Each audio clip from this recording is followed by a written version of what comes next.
Hello everyone, welcome to lecture force. First question है, एक बर्तन में समान संख्या में ऑक्सीजन और हाइड्रोजन के अणु भरे हैं। अगर बर्तन में एक होल कर दिया जाए तो फिर क्या होगा? हाइड्रोजन तेजी से निकलेगा या ऑक्सीजन, या दोनों इक्वल स्पीड से निकलेंगे, या फिर कोई गैस बाहर निकलेगी ही नहीं। देखो, आज के सभी क्वेश्चंस आप एक बार खुद से ट्राई जरूर कर लेना। उसके बाद वीडियो के एंड में अपना स्कोर बताना कि आज आपने कितने अटेम्प्ट कर पाए सही।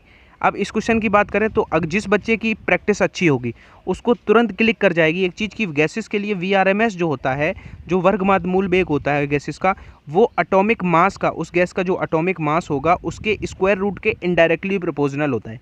इसका मतलब क्या हुआ कि अगर एटॉमिक मास बढ़ेगा तो वेलोसिटी घटेगी, और अगर एटॉमिक मास जिसका कम होगा उसका वेलोसिटी इनडायरेक्टली प्रोपोर्शनल का मतलब यही तो होता है। अब आप देखो, ऑब्जर्व करो कि ऑक्सीजन और हाइड्रोजन किसका आपका जो है वो ज़्यादा होता है एटॉमिक मास? ऑब्वियसली ऑक्सीजन का। अगर इसका ज़्यादा होता है तो फिर इसकी VRMS कम होगी, तो फिर तेज़ी से कौन निकल पाएगा? जिसका एटॉमिक मास कम होगा। तो कंपैरेटिवली हाइड्रोजन का एटॉमिक मास कम है, इसलिए हाइड्रोजन तेज़ी से निकलेगा। A option is the right answer. अब कुछ बच्चों को ये अगर प्रॉब्लम हुई है कि हाइड्रोजन का एटॉमिक मास जो है वो ऑक्सीजन से कम क्यों है, तो फिर स्ट्रिक्टली बता दूं कि उनको अभी 1 साल और प्रिपरेशन करनी पड़ेगी। एक आयाम मॉडुलित तरंग का अधिकतम आयाम 25 और न्यूनतम 5 है। इसका मॉडुलन सूचकांक क्या होगा? देखो, मेरा पर्पज़ ये है इन क्वेश्चंस को कराना। मेन चीज़ देखो, आपने एक लाइन सुनी होगी, सबने या पढ़ी होगी, practice makes a man perfect. तो बिल्कुल सही बात है। अगर आपकी प्रैक्टिस बहुत अच्छी होगी, आपने हर तरीके का क्वेश्चन एग्जाम से पहले प्रैक्टिस किया होगा, तो फिर एग्जाम हॉल में आपको कुछ नया लगेगा ही नहीं। मतलब 20 क्वेश्चन तो ट्रस्ट में ऐसे होंगे जिन पे अगर आपकी कमांड अच्छी है, आपने प्रैक्टिस करी है बहुत अच्छे से, तो फिर, और वही मेरी कोशिश है कि आपकी अधिक से अधिक प्रैक्टिस कराऊं। ठीक है, चैप्टर वाइज जो लड़के कहते हैं चैप्टर वाइज का कोई अभी बेनिफिट नहीं है। अभी आपकी जितने आप ज़्यादा क्वेश्चंस की मिसलेनियस करोगे, ये चैप्टर कहीं ये आ गया, मॉड्यूलेशन आ गया, कहीं AC आ गया, कहीं तो इस तरह से, कहीं ग्रेविटेशन आ गया, तो इससे मिक्स प्रैक्टिस भी हो जाएगी। तो यही मेरा पर्पज़ है। अब जैसे ये क्वेश्चन बहुत पूछा जाता है एयरफोर्स में, मॉड्यूलेशन जो सूचकांक होता है उसके लिए आप डायरेक्ट एक चीज़ याद रखना कि E maximum minus E minimum बटे नीचे दोनों को सम कर देना है, मैक्सिमम और मिनिमम का नीचे सम कर देना है, ऊपर सब्सट्रैक्ट करके लिख देना है। मतलब कहने का, ऊपर दोनों को घटा दो, यानी कि अधिकतम कितना था 25, मिनिमम कितना था 5, और नीचे जोड़ दो, 25 में 5 जोड़ दो, तो ऊपर तो मेरा हो गया 20 और नीचे हो गया 30। जब इनको कट करेंगे तो 0 से 0 खत्म, तो 2/3 जो फ्रैक्शन आया वही सूचकांक हुआ। ठीक है, किसी गैस की विशिष्ट ऊष्मा, यानी कि किसी गैस की जो स्पेसिफिक हीट होगी उसके लिए क्या होगा? केवल 2 वैल्यू होती है, CP और CV होते हैं। का किसी दिए हुए ताप पर केवल एक वैल्यू होता है, या 0 से इनफाइनाइट के बीच में कुछ भी हो सकता है। फिर या का मान गैस के उसके मास पे डिपेंड करता है। अब आप लोग पढ़ लो, उसके बाद आप अपना राइट आंसर सोच लो कि कौन सा मेरा है, उसके बाद मैच कर लेना और देखते हैं कितने का सही होता है। अब देखो, भावनाओं में नहीं बहना है। देखो, CP CV सबने पढ़े होते हैं, लेकिन लड़का क्या करेगा कि एग्जाम में क्वेश्चन देखा, प्रैक्टिस है नहीं, उसने क्लिक कर दिया कि CP होता है, CV होता है, भाई यही होते होंगे। मेरे भाई, CP जो होता है वो कांस्टेंट प्रेशर पर स्पेसिफिक हीट होता है, और CV जो होता है वो कांस्टेंट वॉल्यूम पे स्पेसिफिक हीट होता है। इट डज नॉट मीन कि केवल यही 2 वैल्यूज़ होते हैं। इसका मान 0 से इनफाइनाइट के बीच में कुछ भी हो सकता है। बात समझ में आई? अब मेरी बात ध्यान से सुनना। एक, अगर ये बात आई है तो फिर से बता दूं, जो नए लड़के हैं, एक चीज़ जो फ्रिक्वेंटली पूछी जाती है, 2 फॉर्मूले में लिख रहा हूँ, आप नोट डाउन कर लेना, कि जो स्पेसिफिक हीट होती है कांस्टेंट वॉल्यूम पे, उसका वैल्यू सीधा फ्री डिग्री बटे 2 से निकाल सकते हैं। सपोज वो कहेगा कि एक परमाणु गैस है, उसका CV होगा, ऑप्शन होंगे 5/2, 3/2, 4/2। तो एक परमाणु मतलब मोनोटॉमिक के लिए फ्री डिग्री होता है 3, तो 3/2 ऑप्शन क्लिक कर देना है। CV पूछा जाए, CP पूछा जाए तब क्या करोगे? तो उसके लिए भी लिख लो, CP जो होता है वो होता है फ्री डिग्री 2/+1, ये होता है CP का। सपोज कहता है कि एक परमाणु गैस है, उसका CP बताओ, ऑप्शन होंगे यही 3/2, 5/2। तो CP पूछा है तो 3 फ्री डिग्री होती है 3 उसके लिए, तो 3/2+1, 5/2 जो होगा वो क्लिक कर देना है। ठीक है, अब ये तो पता ही होगा कि फ्री डिग्री आपका मोनोएटॉमिक के लिए 3 होता है, डाई एटॉमिक के लिए, द्विपरमाणु के लिए 5 होता है। या अगर कभी क्वेश्चन पेपर में ये शब्द ना दिए जाएं कि एक परमाणुक है या द्विपरमाणुक है, सपोज उसने कह दिया कि हीलियम गैस के लिए CP बताओ, तो आपको ये समझना पड़ेगा कि हीलियम एक परमाणुक गैस है। अगर कहे कि H2, अब इसमें 2 हो गए तो ये द्विपरमाणुक हो गई, कहेगा H2 के लिए CP बताओ, तो इस तरह से चीज़ें वेरी कर सकती हैं। एक चीज़ और जो मैं बता दूँ कि जो गामा होता है वो CP और CV का रेशियो होता है। ठीक है, CP और CV का रेशियो होता है। कई बार ये भी पूछा जाएगा कि इसके लिए गामा कितना है, एक परमाणु के लिए, 2 परमाणु के लिए। तब जब इन दोनों को सॉल्व करोगे तो 1+2/F आता है। ठीक है। तो ये भी अगर डायरेक्ट याद रख पाओ तो बहुत अच्छा रहेगा। सीधा आपसे कहेगा कि अगर एक द्विपरमाणु गैस है उसके लिए कहेगा Cp और Cv का रेशियो निकालो, तो पूरा लिखना नहीं पड़ेगा, सीधा ये याद होगा जिसको 1+2/f, तो 1+2 फ्री डिग्री का मान रखा, अगर द्विपरमाणु है तो 5 रख दिया, तो 7/5 हो जाएगा उसके लिए Cv।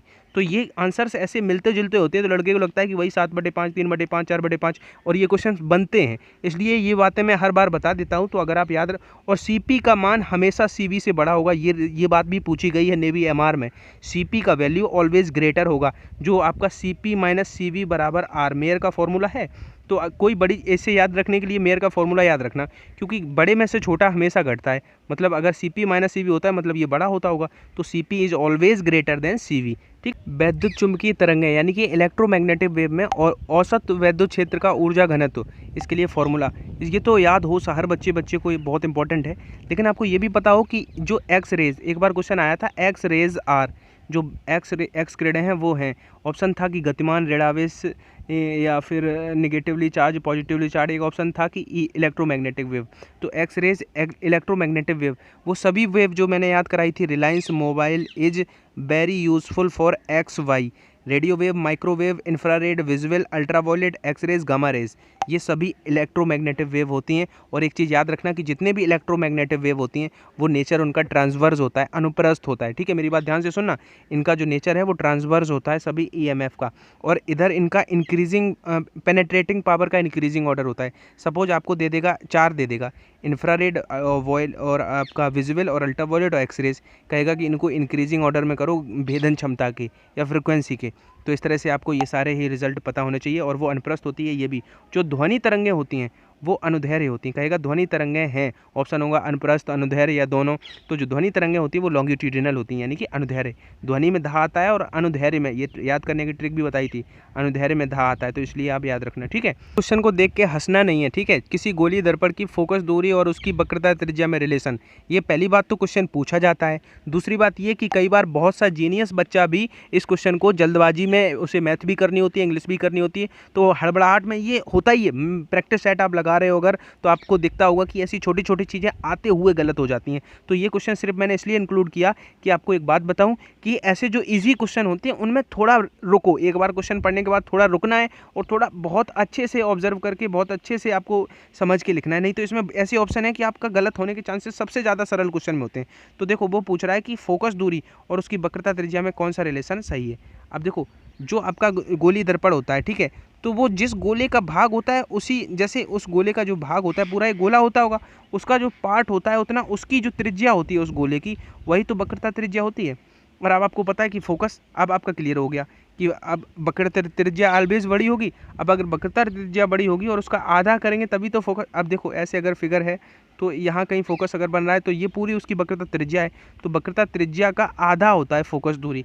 अब आप कर सकते हो कि वक्रता त्रिज्या की फोकस दूरी आधी होती है, F = 8/2। हो सकता है बहुतों को लग रहा हो कि ये क्वेश्चन क्या लेने की ज़रूरत थी, तो यार ये क्वेश्चन गलत कर देते हो आप लोग जल्दबाजी में। तो मैं बस इसलिए बता रहा हूँ कि जल्दबाजी में अगर हो आप भी ऑप्शन जरूर क्लिक करके आगे बढ़ जाओगे कि चलो आधा दिख रहा है F का आधा, तो केयरफुली पढ़ना है, ये बताना चाह रहा हूँ। ठीक, इनिशियल आवेश Q0 वाले एक कम्प्लीटली चार्ज कैपेसिटर को t = 0 पर एक इंडक्टेंस A की एक कुंडली से जोड़ा जाता है।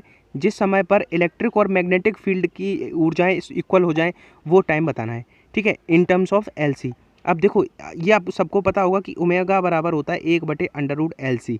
ये मैंने शुरुआत में इसलिए बताया क्योंकि आगे मैं इसका डायरेक्ट यूज़ करूँगा, फिर आप लोग कहोगे क्या होता है कि कुछ बच्चे होते हैं जो सीधा जुड़ जाते हैं, सपोज यही वीडियो देखने लगे, पीछे के वीडियोस देखे नहीं। जैसे स्पेशली इस क्वेश्चन की मैं बात करूं तो मैं पूरा डिटेल में नहीं कराने वाला, क्योंकि मैंने परसों के वीडियो में बताया था जो पूरा उसका, जब दोनों की ऊर्जा इक्वल करनी है उसकी हाफ Li², उसका हाफ Q²/C पूरा मैंने बताया था। अब मैं इसको रिपीट नहीं करूँगा, परसों का वीडियो जाके देखना, जो डायरेक्ट जो रिजल्ट आया था वही बता रहा हूँ क्या आया था।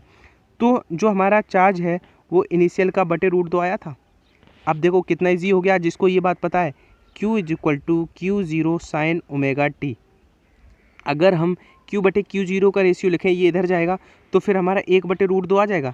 अब देखो अब मैं डायरेक्ट लिख रहा हूँ, 1/√2 का मतलब sin 45, तो हम डायरेक्ट लिख सकते थे sin 45 = sin ω/t। एक लाइन लिखनी थी अगर प्रैक्टिस अच्छी है। साइन से साइन खत्म, 45 का मतलब π/4, π/4 बराबर ओमेगा का मतलब 1/√LC × t। अब t का वैल्यू निकालेंगे तो LC इधर आ जाएगा, ये ऑप्शन दिख गया। अब देखो मेरी बात सुनो, अब इतना भी नहीं करना था। अगर आप मतलब आपको लग रहा होगा, जो नए जुड़े हैं उनको लग रहा होगा, अगर आपने अच्छे से प्रैक्टिस करी है तो अगर ये स्पेशल केस होता है, इलेक्ट्रिक और मैग्नेटिक फील्ड की जो एनर्जी अगर इक्वल हो जाए तो फिर हमें पता है कि जो चार्ज है वो इनिशियल का 1 मतलब 1/√2 गुना हो जाता है। अगर ये केसेस पता था, अब आपको पता है जो इक्वेशन होता है वो क्या होता है, साइन ओमेगा टी के टर्म्स में होता है, यानी कि साइन कहीं ना कहीं आया है, साइन आया मतलब √2 साइन में 45 का मान होता है, मतलब 45 तो आना ही है ऑप्शन में, π/4 तो आएगा ही आएगा। तो एक ही ऑप्शन था जिसमें π/4 था, आगे बढ़ते। तो ये चीज़ें तब आएंगी जब आपकी प्रैक्टिस अच्छी होगी। ये कोई रॉकेट साइंस नहीं है, जिससे लग रहा होगा कि ये क्या कर रहे हैं, उनको वही लग रहा है जो बिगिनर है, जो मेरे वीडियोज़ नहीं देखें। अगर इस वीक के सभी वीडियो फॉलो करें तो ये क्वेश्चन आपको डेफिनेटली बहुत ईजी लगा होगा। दो गैसों ए और बी के ताप T1 पर प्रेशर P तथा वॉल्यूम V है। अगर दोनों गैसों को मिक्स कर दिया जाए तथा मिश्रण का वॉल्यूम V तथा ताप T हो जाए तो उसका दाब क्या होगा। अब देखो, मैं आपको एक बात बताऊं, आप लोग पूछते रहते हैं सर क्या मेरा हो जाएगा, सर क्या मेरा हो जाएगा। अगर मैं आपको बता दूं, अभी बता रहा हूं कि किन किन का हो जाएगा सिलेक्शन, आज मैं बता रहा हूं। जिन बच्चों को देख के, इस क्वेश्चन को देख के एक दिमाग में घंटी बजी होगी, जिन बच्चों के कि मिक्सर मतलब गैसों का मिक्सर मतलब डाल्टन का आंशिक दाब का नियम लगना है। बताओ कितने बच्चों, अब देखो, अब हंसो मत, किनको एक्चुअली लगा कि इसमें डाल्टन का कुछ नहीं, कुछ सोच रहे होंगे बायल का नियम लगाएं, चार्ल्स का नियम लगाएं। भैया कभी भी गैसेस को मिक्स करा जाए तो आप जो डाल्टन भैया थे उन्होंने एक आंशिक दाब का दिया था कि जब गैसेस को मिक्स करेंगे जो P डैश होगा, कुछ नहीं करना, सबको जोड़ दो, जितना हो P1 + P2, जितनी भी गैसेस हो सबका प्रेशर जोड़ दो। सीधा इतना सरल बताया था इनने, कितने अच्छे थे। अब देखो कितना था दोनों गैसों का, दो गैसें हैं और भी, ताप तो T1 था, दाब P था दोनों का। अगर दोनों का P था तो दोनों को जब ऐड करेंगे तो 2P हो जाएगा। कितना सरल था, इससे सरल कुछ हो सकता है। बस वही है, प्रैक्टिस है कि नहीं, चीज़ें इस पे डिपेंड करेंगी, सिलेक्शन इस पे डिपेंड करेगा कि आपकी प्रैक्टिस किस लेवल की है। गेंद किसी नत तल पर 10 मीटर पर सेकंड की चाल से ऊपर चढ़ रही है। अगर ऊर्जा का 10% पार्ट फ्रिक्शन में डिस्ट्रॉय हो जाए तो फिर वो हाइट बतानी है जहाँ तक वो जाएगी। तो इनिशियली सपोज उसमें गेंद में एनर्जी थी 1/2 mv², काइनेटिक एनर्जी होगी उसमें, बॉल में इतनी होगी। लेकिन अगर वो 10% डिस्ट्रॉय हो चुकी है तो मेरे भाई 90% ही तो बची होगी। 90% का मतलब 90% 100 से भाग किया तो इतना बचा होगा। तो यही तो हम mgh के इक्वल करेंगे तभी तो हाइट मिलेगी। mgh हाइट पे जाएगी, मतलब उसमें कुछ पोटेंशियल होगी, जो काइनेटिक होगी वही तो पोटेंशियल में कन्वर्ट हो जाएगी। सिंपली ये करना था, आप केवल कैलकुलेशन बची है, m से m कटाइए। 90% याद रखना कि उसका 90% बचेगा, 10% डिस्ट्रॉय हो गया है, ठीक है। अब v का मतलब वैल्यू 10 है तो डायरेक्ट यहाँ पे 10 को हम 2 बार लिख ले रहे हैं, 10 × 10, क्योंकि 10 का स्क्वायर है और v का वैल्यू 10 दिया है, 10 मीटर पर सेकंड। अब देखो कैलकुलेशन, g से ये 10 कट गया क्योंकि g का वैल्यू हम यहाँ पे 10 रख रहे हैं, ठीक है। अब हमें क्या है कि ये 0 से एक 0 कट गया, ठीक है। इधर केवल हाइट बचा जो हमें फाइंड करना है।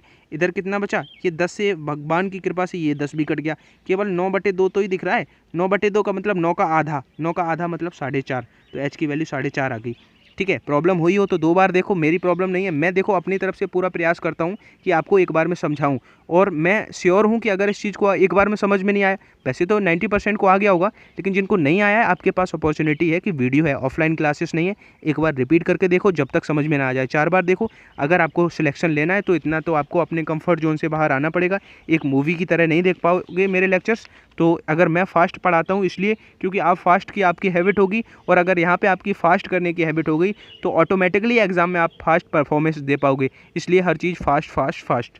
एक पिंड को एक स्प्रिंग से लटकाने पर उसकी लंबाई में 20 सेंटीमीटर की वृद्धि होती है।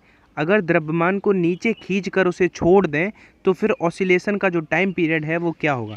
तो देखो ये क्वेश्चन है, इसको पहले मैं आपको बता दूं, फिर आपको जो कॉन्ट्राडिक्शन है वो भी बता दूं कि आप लोगों के दिमाग में एक कॉन्ट्राडिक्ट हो सकता है कल के वीडियो की वजह से, वो भी मैं समझा दूंगा। पहले आपको जो एग्जाम में करना है वो बता रहा हूँ। आपने देखा कि 20 सेंटीमीटर की वृद्धि हुई।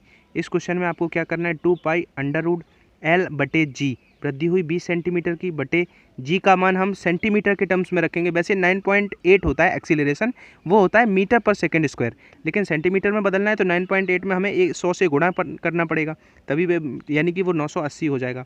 980 यहाँ पे रखेंगे, 2π√L/g, ठीक है। अभी घबराना नहीं, मैं बता रहा हूँ। तो ये हमारा 2 से 49 एक बार कट जाए, 2 और 98 49 बार कट जाएगा, यानी कि अंडर रूट में 1/49 आया, 49 का वर्गमूल लेंगे तो 7 बचेगा, यानी कि 2π/7, यानी कि सी हमारा राइट आंसर है। अब आपने इस क्वेश्चन को देख लिया, वो अप्रोच देख ली जो एग्जाम में लगानी है। क्या लगाना है, 2π√L/g। अब many of you might have think कि कल हमने बताया था कि स्प्रिंग के केस में एल के इंडिपेंडेंट होता है। अब उस बात पे भी थोड़ी चर्चा कर लेते हैं, वो सिर्फ आपकी अंडरस्टैंडिंग के लिए। हाँ ठीक है, मैं आपकी बात मैंने बताया था 2π√m/k, ये फॉर्मूला बताया था स्प्रिंग के लिए और आज भी वही बता रहा हूँ। अब वो मैंने क्यों किया, देखो शायद आपको याद हो मैंने ये भी बताया था कि जब स्प्रिंग को स्ट्रेच करते हैं तो उसका जो mg होता है वो kx के इक्वल हो जाता है, जहाँ पे इतना उसको खींचा गया है, ये स्प्रिंग का बल नियतांक है। तो अगर इससे हम देखें तो k की वैल्यू हम mg/x लिख सकते हैं। अब इस फॉर्मूले में बच्चा इसको रिप्लेस करना k को, जब यहाँ पे mg/x को हम रिप्लेस करेंगे तो x ऊपर जाएगा, m से m कटा, तो ये वो x है जो लंबाई में वृद्धि हुई है, ना कि जो मैंने आपको कल बताया था वो आज भी सही है, वो उससे इंडिपेंडेंट होता है। लेकिन क्योंकि आपको वो फॉर्मूला याद था 2π√L/g जो आपका, इसलिए क्योंकि ये फॉर्मूला बच्चों को याद रहता है, इसलिए इस तरह के क्वेश्चन में अगर ऐसे करोगे, ये क्वेश्चन आ चुका है सेंटीमीटर वाला, तो लड़के बहुत गलती करते हैं क्योंकि सेंटीमीटर में जी की वैल्यू वो 9.8 ही रखेंगे।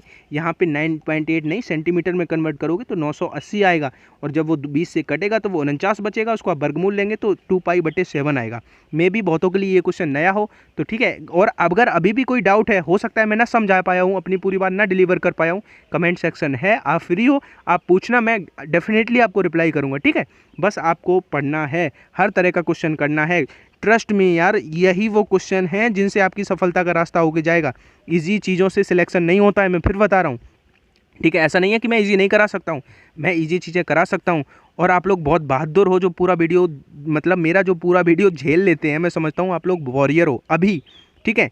बहुत सारे बच्चे होते हैं जो बीच में भाग जाते हैं, छोड़ के भाग जाते हैं, जो एंड तक आ पाते हैं वो अपने आप में एक बहुत बड़ा अचीवमेंट है। ये चीज़ मैं ऑब्जर्व कर रहा हूँ, क्योंकि मेरा जो वॉच टाइम है वो, मैं एक क्रिएटर को पता चल जाता है कि कितने % लड़का हमारा बीच में वीडियो छोड़ के चला गया, कितने टाइमिंग पे कितना लड़का मतलब जो पूरा वीडियो देखता है।